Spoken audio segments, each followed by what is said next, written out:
Absolutely, let's do a debate. Just go ahead and pick a topic you'd like to debate on, and we'll jump right in.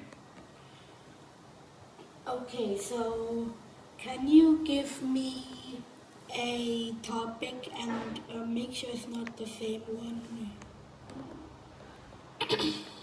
Of course. Let's pick something different this time. How about this topic? Is it better to learn coding by following structured lessons and tutorials, or is it better to just dive in and learn by experimenting on your own? You can pick whichever side you like, and I'll take the other side. I don't really know, but maybe I would take I think I would just take the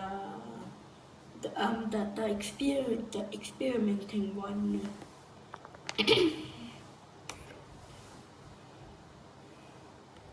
That sounds great.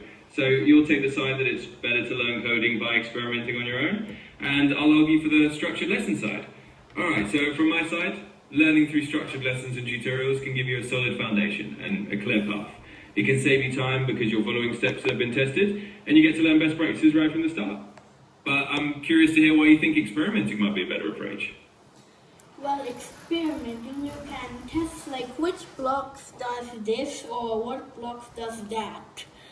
So yeah, and it takes more time to learn, but after like a lot of time, you will get better and better eventually. But it takes a very long time though.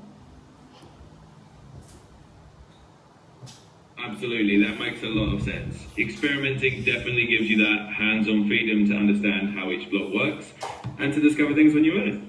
And even though it might take longer, it's really rewarding because you build problem-solving skills along the way.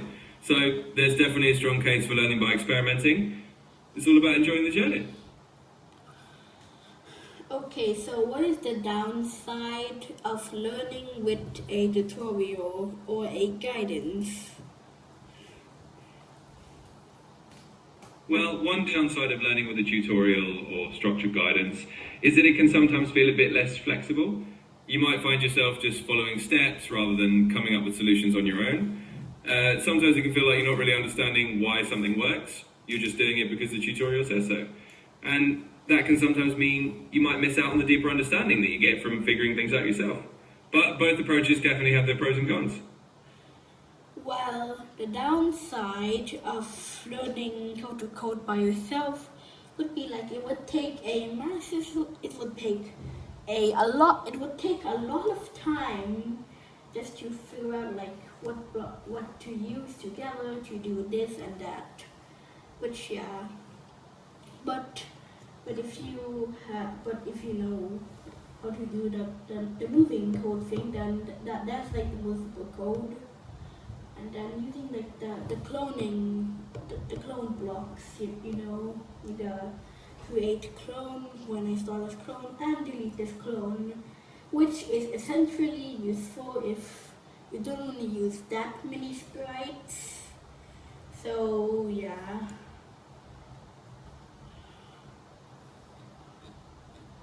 Exactly, that's a great point. When you're learning by yourself and experimenting, it can definitely take a lot of time to piece things together and figure out which blocks or pieces of code do what. But like you said, once you get the hang of certain basics, like movement or cloning, it does get easier. And it's definitely useful if you want to keep things simple without having a ton of sprites. So both sides have their trade-offs, and it all depends what works best for you.